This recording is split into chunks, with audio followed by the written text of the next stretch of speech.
That's not very fun.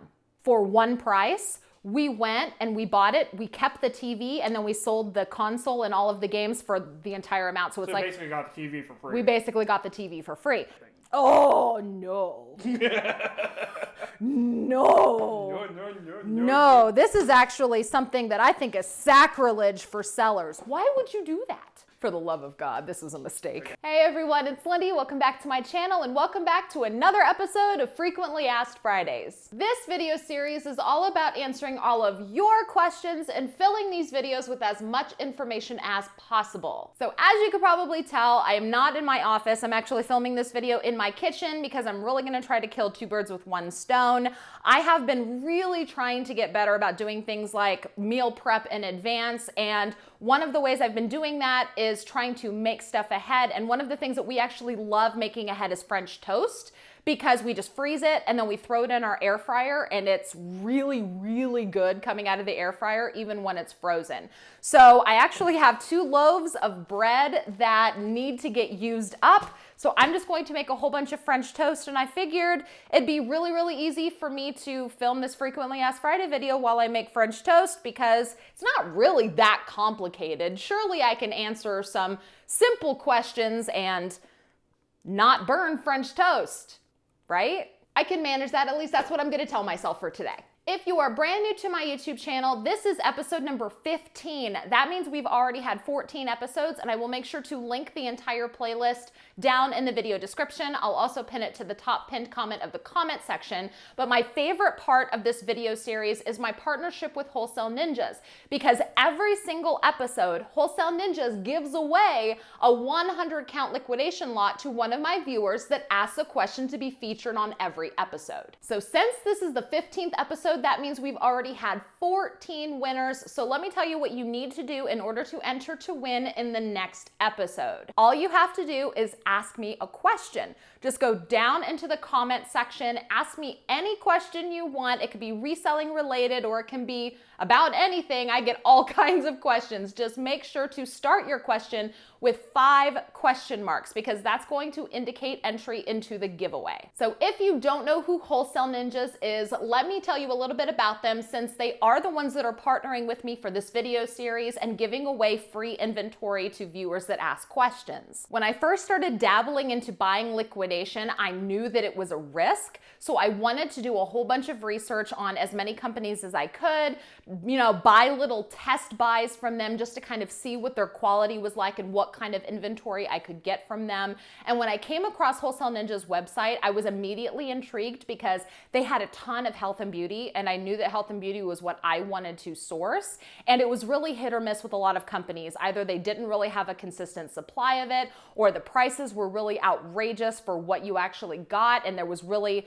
no guarantee because it's all as is sales. And so I bought a few test lots from Wholesale Ninjas. I got health and beauty, I got some supplements, I even got some general merchandise, and I loved everything that I got from them so much that I actually reached out to them and I told them who I was, and I asked them if they would be willing to give me a coupon code for my viewers. They were more than happy to do that, and I have been partnering with them ever since. So the coupon code that I have for them is Lindey25, and it gets you $25 off of anything on the Wholesale Ninjas website. But if you want a chance to win a free 100 count lot from Wholesale Ninjas, just go down into the comment section and ask me a question. Just make sure to include the 5 question marks indicating entry into the giveaway. But for now, I'm going to get started with cooking all of my French toast and get into some of the questions from the last episode. So if you want to know my French toast recipe, I don't have one. I just eyeball it. It's usually pretty good,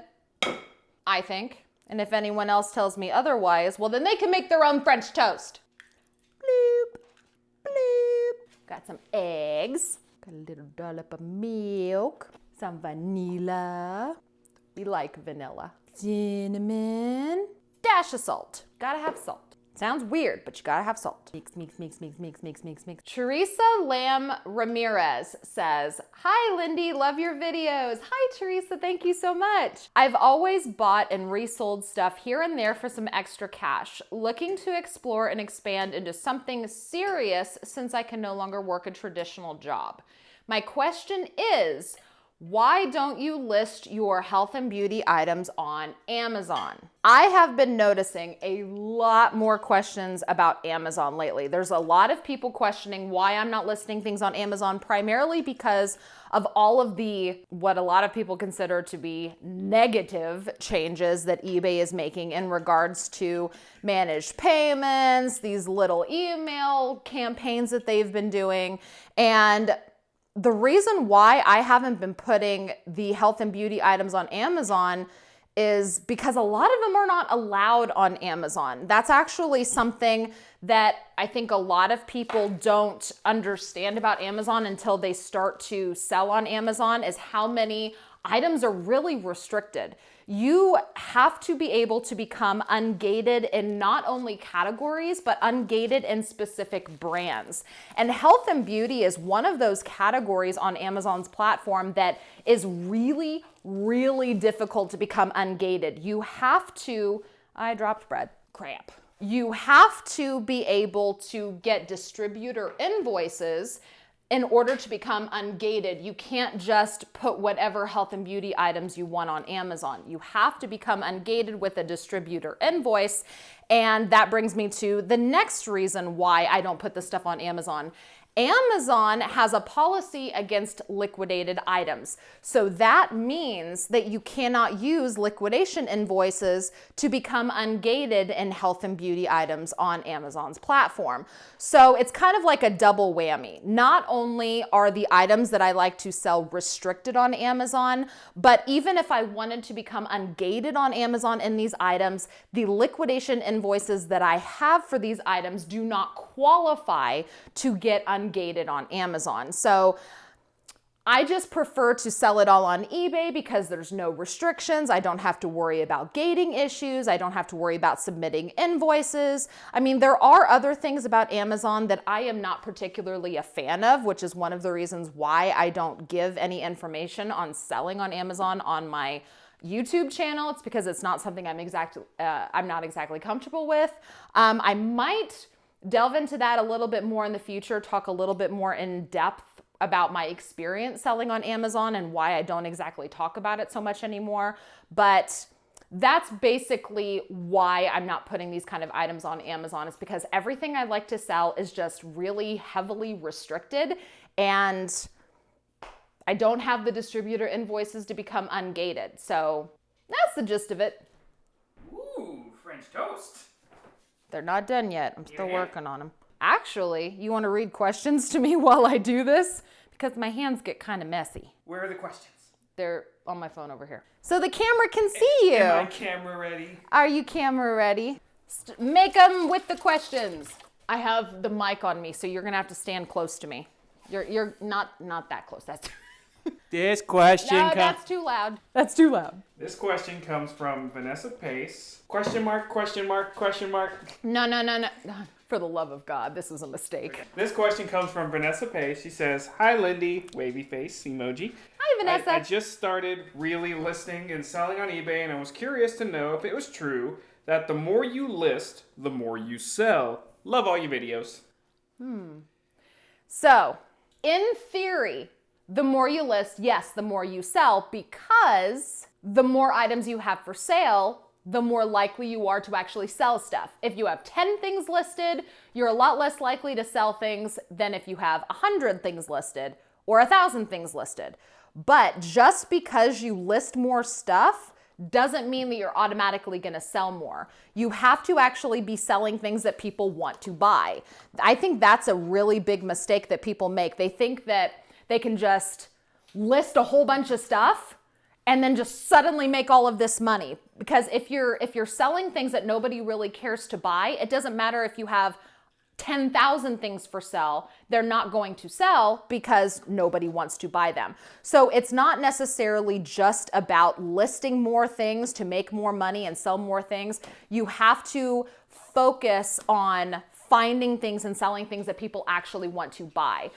Isn't that the toughest part of reselling, though? Trying to figure out what everybody wants. Yeah, and that's the toughest part. That's one of the reasons why you really have to pay attention to sell-through rate. You have to pay attention to how many items you list versus how many items you sell, how many things you have sitting versus how many things you sell. Death piles. Yes, you have to get the death piles listed to find out what's performing and what's not.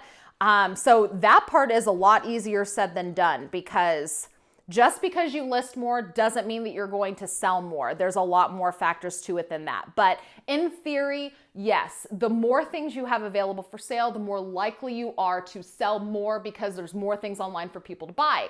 Because if it's not listed, can't sell it. You can't sell it. If it's sitting in a corner not listed on eBay, how are you going to sell it? You can't. You have to list it. How many times have you gone into Walmart wanting something and the shelves been empty and you're just like, dang it, I can't buy it? That's a really good analogy, actually. That happens, like at the old house in Junction City we used to go to. That Walmart was perpetually understocked. I would go in there needing something, the shelves would be empty all over. I'm just like, how the heck can you run a business when your shelves are empty? We'd end up buying stuff online because our Walmart was out of stock. Or I'd go to Dillon's. Or Dillon's. One of the two. Yeah. So if you have something, even if somebody wants it and it's not listed, they're going to have to go someplace else to buy it because you haven't listed it. How can they buy it from you if it's not listed? Next question from Jasmine Valop. Valop or Valop? Please forgive me if I mispronounced that. Yes, I think we're both pretty not good with pronouncing names. I'm generally pretty good about it. Well, let's see how good you are with Jasmine's name. I'm going to say it's Valop. Valop? I'm going to say Valop. Jasmine. Hi, Jasmine. Respond in the comments if we got it right. How often do you wait to send offers? Or if the item is marked to a great price, is it even worth sending offers? Thank you for always being authentic. Aw, thank you, Jasmine. Is it worth it? Well, yes, it is worth it to send offers. It is extremely worth it to send offers. I like to send offers to watchers every time eBay gives me the opportunity, even if it's priced well, because the thing that I have found, a lot of people think I'm crazy for this. I don't think I'm crazy for this. But a lot of the times I find that even when you send an offer on something, it will sell at full price to someone else. That happens. That happens to me. I will send an offer to a watcher and it's not. Gets bumped up. Yes, exactly. It's activity. You guys always hear, I talk about activity all the time. You got to be active. I will send an offer to somebody and it will sell at full price to somebody else. It's almost like the listing gets this boost in search. And scoot up closer here. You're like standing way off in the background. You're flinging that spatula. Two things. One, you're flinging that spatula all over the place. And two, I'm worried about dropping the phone in the egg. Yeah, don't drop my phone in the egg. Speaking of egg, it's time for more. I will send offers to watchers every chance eBay gives me, because as I'm sure you've realized that you can't just send offers to watchers whenever you want to. eBay actually dictates when you're eligible to send offers to watchers. So anytime eBay tells me I can, I will. Also, I am planning to do a video that I'm hoping everybody will like about my eBay routine. So I get asked a lot, like how often I refresh listings, how often I send offers, how often I do shipping. I'm going to do a video, I might be filming it next week, talking about my eBay routine, and sending offers is part of that routine. So it is definitely worth it to send offers. And if your item is already a good price, I would still send offers.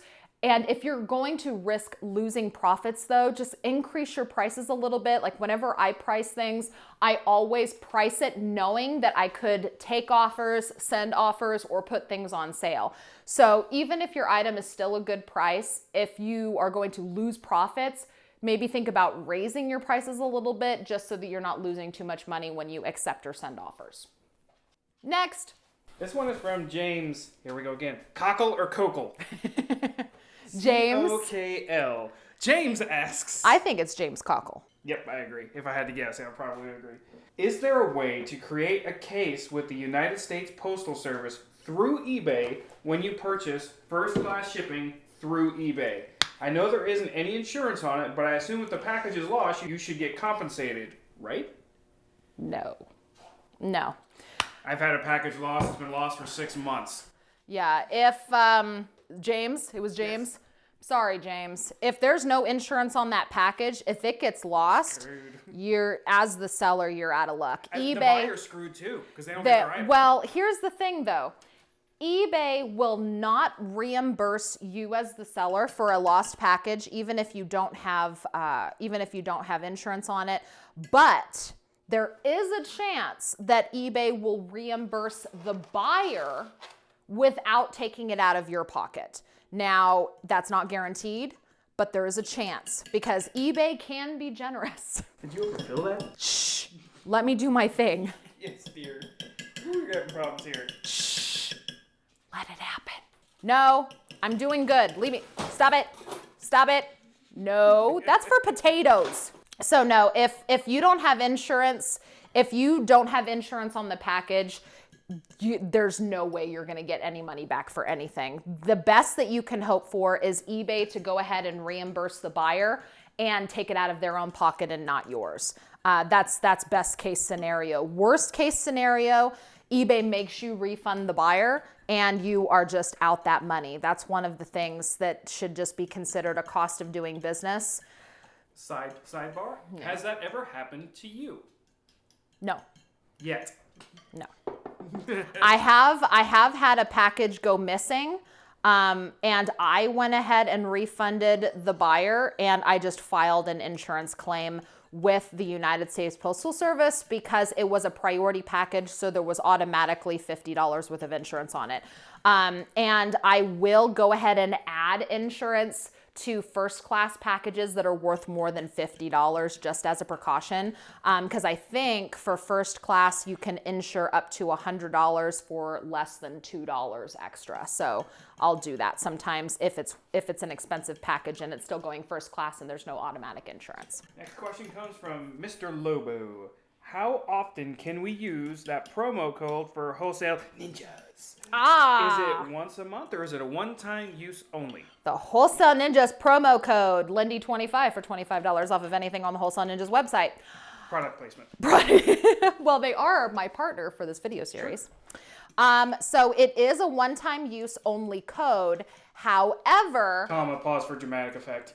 They did reset the code for February. So if you used my coupon code before February, you are able to use it again if you haven't used it since February. They did reset the code. Was it the same code or was it a different code? It's the same code. Okay. Yeah, it's the same code, but they reset it. I am, however, trying to convince Wholesale Ninjas to do more promotions. Either reset my code more frequently or do more promotions like a certain dollar amount off of pallets or free shipping promos or something like that. We're working on it. Wholesale Ninjas to add an extra code, demand it in the comments below. Demand it in the comments below. Demand it. Say, Wholesale Ninjas, we really like those promo codes. Give us more. There you go. That's what you can do. Make your voices heard down in the comments below. What? This one is from Lisa. Okay, here we go. S-O-R-C-E. Sorcy? Sorch? I think it's Sorcy. Sorche? I think it's Sorcy. It could be Italian. Sorche. I think it's Sorcy. I'm going to say source just to be different. Lisa, I'm going to say source. You're saying source. You're saying Sorcy? Sorcy. Let us know, Lisa. What's up with the buyer sending offers and then never paying? I've had 2 this week. Does eBay allow us to give negative feedback to the buyer?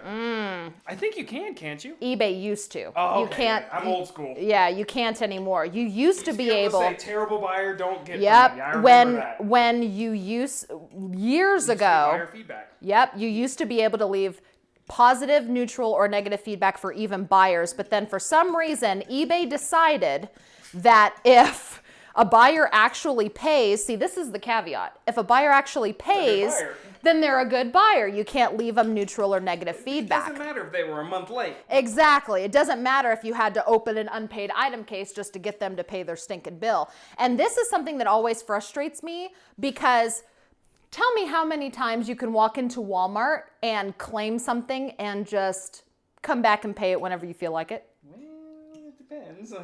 You get a store card, like if you get a Dillard's card or something. But yeah, I get what you're saying. But you can't do it. but you don't take the item home. No. The You closest, layaway it. yeah, but even then you have to put money down with layaway, right? Even with layaway, you have to put money down. But what I don't like about eBay's policy is they can basically claim an item from a seller, take it off the market, and then take their sweet time paying. I don't like that. Yeah, take it One of the things that eBay had promised, well, I don't think eBay technically promised. We kind of insinuated to eBay that when they're doing managed payments, this can be rectified by, automatically taking the payment from the buyer since eBay is running its own payment processing. But eBay hasn't done that yet. So to answer your question, this is just something that happens. A lot of sellers speculate that it might be the fact that the buyer doesn't realize that they still need to pay, kind of newbies. Yeah, new buyers think that when they send an offer, new buyers think that if they send an offer that the payment transaction is automatic upon you accepting it.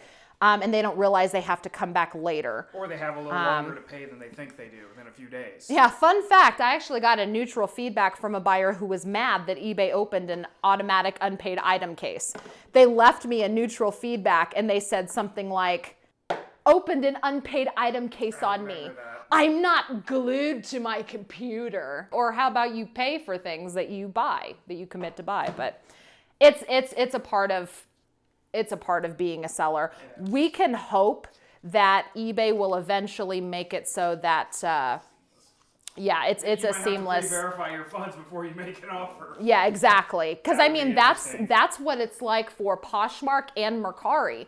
You have to verify your payment before you can send the offer, and that kind of makes sense. Like if you're in an auction, you have to have a pre-verified payment or whatever. Yeah, and I mean, if eBay is processing its own payments, that shouldn't be that hard to do. So we need to go talk to eBay. Lots of us talked to eBay at eBay Open, and they told us that it was something that they were looking into. From Here, Winkster 55. you have to come closer. You're too far away. Next question from Winkster 55.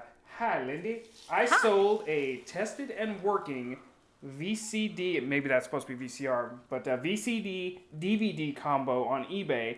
The buyer said it didn't work upon testing it. I have no returns checked off on my listing. The item worked so well, I felt badly when it sold for a medium price. I did offer to give a refund on the bid, but he had to ship the VCR back to me. He didn't accept that offer. Will I get hammered in any way from eBay because a buyer contracted his credit card company to stop a payment? Buyer contacted. He contacted his credit card company to stop a payment. Seller sold a working VCR DVD combo. Buyer said it didn't work. It could have just been buyer's remorse. That's what sucks. it could have been. If you tested it and you know it was working, it could have just been buyer's remorse. And unfortunately, a buyer can use something like an item not as described or not working in order to force a return on you, even though you don't accept returns. That's just something that buyers are allowed to do. But now your question, are you going to have any negative repercussion from eBay for having a credit card chargeback? The only repercussion that you'll have is if you are doing managed payments, eBay will likely charge you a fee for the chargeback if they do reverse it. But there's not going to be like any long-term repercussions, like any sort of negative impact to your seller rating or anything like that. It'll just be potentially a dispute chargeback fee for eBay managed payments, but other than that, eBay is not going to penalize you for taking a return. The only time that you will start to get penalized is if it starts happening more and more frequently, because that'll kind of raise some red flags to eBay. They're going to kind of be like, why does this seller have so many not working returns or something like that? So, but if it's just one or two here or there, there's no long-term repercussion. Okay. This comes from Life with Jess. Okay. Yes. Hi, Lindey. Thank you so much for all of your help, and I do mean all. I have a few questions, and I'm kind of all over the place. I started selling on eBay, which I did years ago, but very little, not with the intent of doing this full-time like now. So one of my questions is eBay has a limit of listing of 40 items or $1,500 a month, whichever happens first. So I wanted to order a box from Wholesale Ninja, but how if I'm limited? Answer to that question is, how long have you had your account? Because if you've had your account for a really long time, you can actually call eBay and ask for them to raise your limits. If you're a brand new account, if you're newer than... It sounds like she has an older account. Looking down farther, I'm selling on a KU regular eBay account I created in 2007. 2007, you should be able to call eBay, and as long as there's nothing like super negative in your account, eBay should raise your limits for you to accommodate listing more items, no problem. Just call them. Another thing is, I know you mentioned you get a quarterly amount from eBay, and you use that to purchase your packaging items. How do we sign up for this? If you have an eBay store subscription, you qualify for a quarterly eBay shipping supply coupon. It's an automatic thing. You just have to have a store subscription. I believe you have to have a store subscription of a basic store or higher, and then you get an automatic quarterly coupon. You do need to have the store subscription for a full quarter before you qualify for a coupon, though. Also, how do you know it's time to order another pallet or box? Is it just when your inventory is low, or do you have a method of when to buy another one? Thank you so much. How do you know when to buy more inventory? When I start running low. And that was the question. Is it when you're low, or do you have a system? There's no system. I will even buy inventory before I'm running low if I have the capital. And I have, like, so right now, actually, as I record this video, my sister-in-law is helping me list merchandise. She is actually listing things for me that have been kind of put on the back burner because... The death piles. The death pile. She's working on my death pile stuff because I'm really trying to get through death pile stuff before I order more, because this is what ends up happening to me when I get inventory. I will basically list all the good stuff and all the cool stuff gets listed, and then the stuff that's just kind of maybe I'll list it when I get time. Yeah, that ends up in a death pile. And then she never has time. Exactly. So it starts to get to the point where the death pile is so big, I don't have room for the new stuff. So # real talk. No, it might not even be death pile stuff. Like she said, it's stuff that's not exciting or she knows is going to sell. Right. It might not even be death pile quality stuff. It's just mediocre. It's quality just, yeah, stuff. it's the middle level stuff. It's not the death pile stuff at the bottom. It's $8, $9, $10. But $8, $9, it adds up. It and really that's does. what Angie is listing right now. Yep, that's what she's listing for me right now.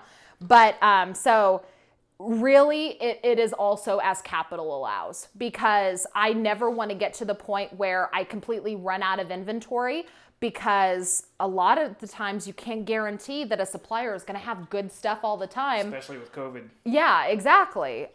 Even with Wholesale Ninjas, I buy unmanifested. So when things are unmanifested, you don't know what you're getting. Malgorzata Blanco. Here, you got it. Come closer to me. So for Malgorzata Blanco, hi Lindey, will you consider selling clothes if your profit was bigger than in health and beauty? No. Next question. Simple. I mean, yeah, because clothes take up a lot of space, a lot of time. It takes longer to list. It takes longer to list. Even I remember those days. The sell-through rate is slower on most clothing items. So I would rather sell 10 health and beauty items for the same amount of profit as one piece of clothing. Takes up less space. Takes up less space. I can list it faster. I can ship it faster. Well, I guess clothing ships pretty fast, but it takes up less space. It's faster to list. And most of the time, my health and beauty stuff is replenishable. That's something else that I always try to emphasize, is that I can have multiple quantities versus if I thrift clothing. You get one or two of them. You get one. And you're also limited on what you find. Exactly. So, I mean, you might find great deals on a great pair of jeans that is worth $100 once a year. But also consider the fact driving and going and finding stuff. Yeah, that takes time. Versus having it delivered to you with Wholesale Ninjas. They're going to love me. Wholesale Ninjas is going to love you, honey. Yeah, right. Next question from Hope Morris. Can you ship priority in a poly mailer? Yes, you can ship priority using any form of packaging. That's actually something I think I talked about in my biggest shipping mistakes video. So a lot of people assume, which anything I talk about, if there's a video referencing or a link referencing, I'll make sure to put it down in the video description and also pin to the top pinned comment in the comment section. I do have a video where I talked about the biggest shipping mistakes that I see sellers making, and that is one of them, is assuming that in order to ship priority, you have to have a special priority box, and that's not true. You can put a priority label on any kind of packaging except for flat rate envelope or flat rate box labels. If you print a shipping label that specifically says flat rate envelope, or flat rate box, it has to be on that kind of packaging. But if you're just paying for priority mail by weight, you can put it on any package you want. Speaking of which, from Teresa Kaser, sorry, I was trying to make sure I get in close. Yeah, here. my lapel mic. Love your channel and have learned so much. Can you do a top 10 or top 5 of the things that make doing online selling easier for you? Something as simple as a shipping product, a tape dispenser, the things we don't always think of. Don't you have those? No. I thought you did. I do not have a video like that. There we go, video idea.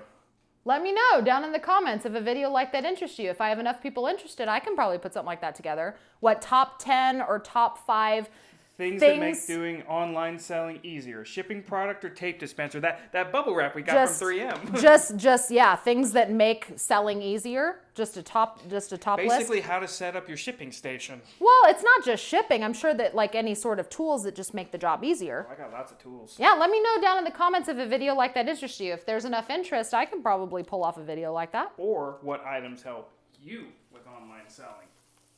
Well, yeah, of course. It would, ow, that's hot. It would have to be me because it's my experience. Them. What helps them? Oh, what helps you? I get what you're trying to say. It's not all about you. But it's my channel. Okay, it is all about you. Christine. Yep. Hi, Lindey. Are you at the point in setting aside money for retirement from your profits? And if so, how much do you set aside each month? So I'm generally the retirement guy. Because he's the one. earner. Yeah, he's the wager. But this is actually something that should be talked about, because if you're self-employed, you cannot forget about retirement, because you are the one in charge of putting money aside for your retirement. Because if you are a 9-to-5er like he is, you have a 401k and everything. Resellers don't have that. We're actually in the process of doing the whole health insurance thing on our own too. That's not very fun.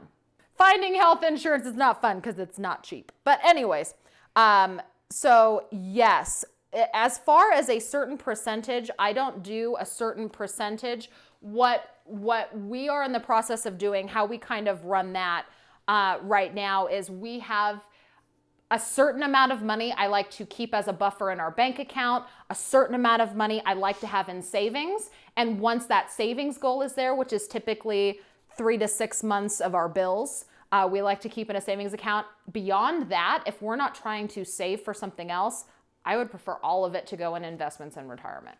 I know that a good rule of thumb is 10 to 20% in your retirement. That's a good rule of thumb. But yeah, for right now, if our checking account buffer is there, if our savings account is where we want it to be at, if there's nothing else that we need money for, everything else will go into retirement investments.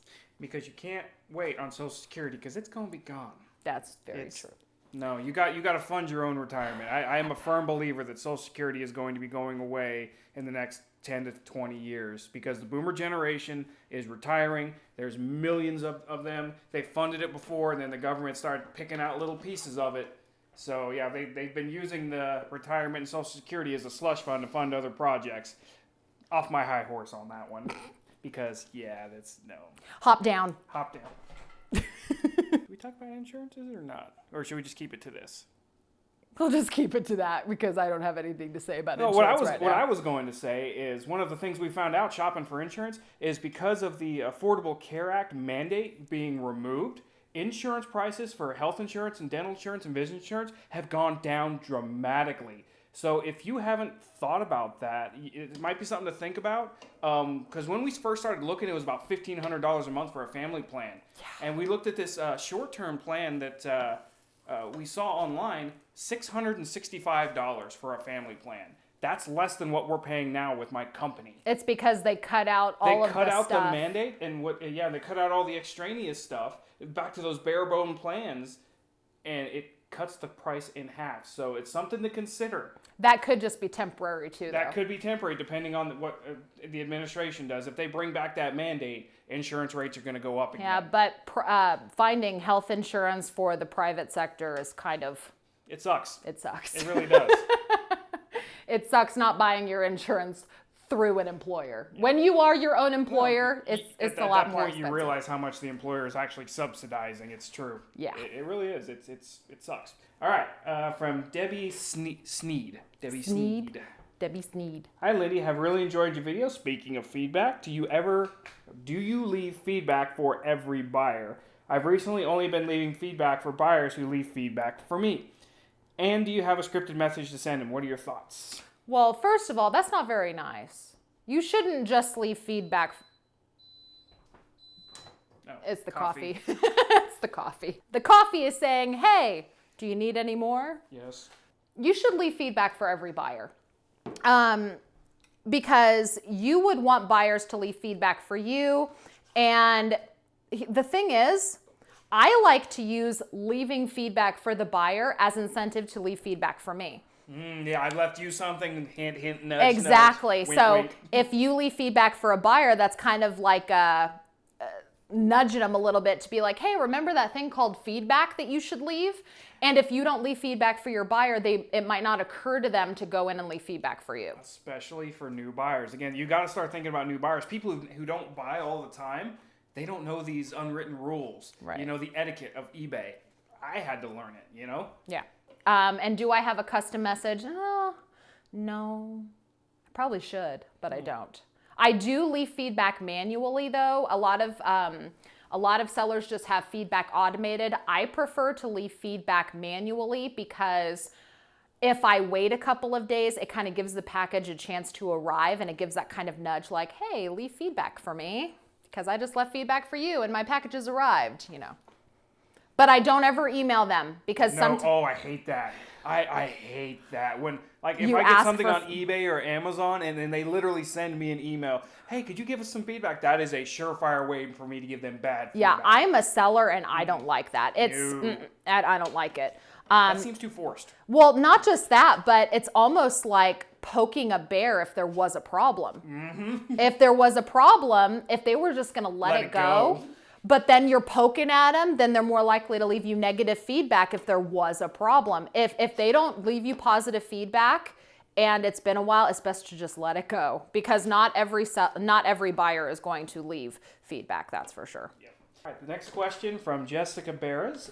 If you have several people watching an item, do you ever make an offer to them in order to sell a product? I'm thinking of doing this on listings that are about to expire. Is it a good idea or bad idea for my business in the long run?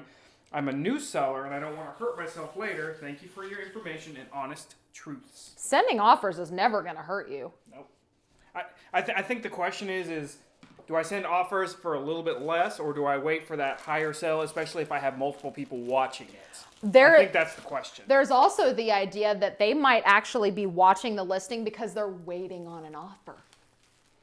Because sending offers and getting offers is almost like a new norm now. Like if you watch things on Poshmark, people can send offers. If you watch things on Mercari, people can send offers. If you watch things on eBay, what can people do? Send offers. That's right. So sometimes people will watch items expecting to get a better deal because they're expecting an offer to get sent. Or you have people like me who watch an item just because they like it. They may or may not intend to buy it, but if an offer comes by that goes, hey, that's a good offer. You know, why not? Yeah, I'm one of those guys who favorites and forgets sometimes.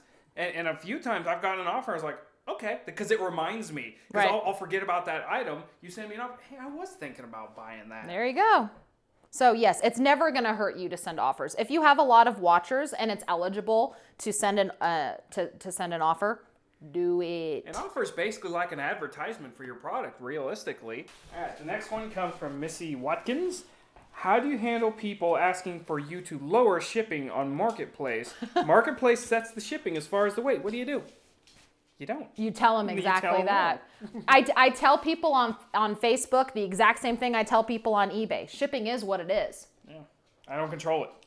You know, if you have, if you're really wanting to sell it and you have wiggle room in your profits, offer to take an offer so that they're not spending so much money. But tell them, you know, this is how much it costs to ship now. Unfortunately, there's Shipping nothing. prices rises. Yeah. Unfortunately, there's nothing I can do about the shipping cost. That it is what it is. But I am willing to take $2 less if that helps you out at all. You want to say hi, Angie? Sure. This is my sister-in-law, Angie. Came for coffee. Next question. Next question. Comes from Walk. See, I'm not good at this. Comes from Walk With Me. Hi, Lindey. You are so awesome. Thank you. You're awesome. You're awesome. You're awesome. Starting out resale, is it better to start on Facebook before going to eBay? I'm not sure if I should do eBay. So where should they start? So if you're a Facebook Marketplace, Facebook Local. Okay, so if you're brand new to reselling, I do recommend, this is gonna sound really bad, but if you're a brand new seller and you're just getting started with selling on an online platform, I do not think that eBay is a good place to start. Which is funny because that's where you started. Well, it's because I was raised with eBay. Yeah. I learned eBay from my dad. But the reason why I say eBay is not a good place to start is because it's really complicated. Lots of rules. There's lots of rules. There's lots of things to know. Shipping is a lot more complicated.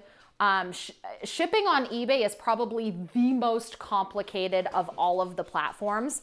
Also, if you're getting started with selling, if you're not super convinced that you're even gonna like it, you don't want to put a bunch of time and energy into building an eBay store. If you don't like, You're not even gonna use it. if you don't like the listing process, if you're just like, So it's good to try it on another platform to even find out if it's your jam. Because if it's not gonna be your jam, you don't wanna waste a bunch of time and energy building up an eBay store. I also say starting on Facebook is better than starting on eBay because you can get, no, there's fees on Facebook now. Local? Not for local, but if you sell online, there is.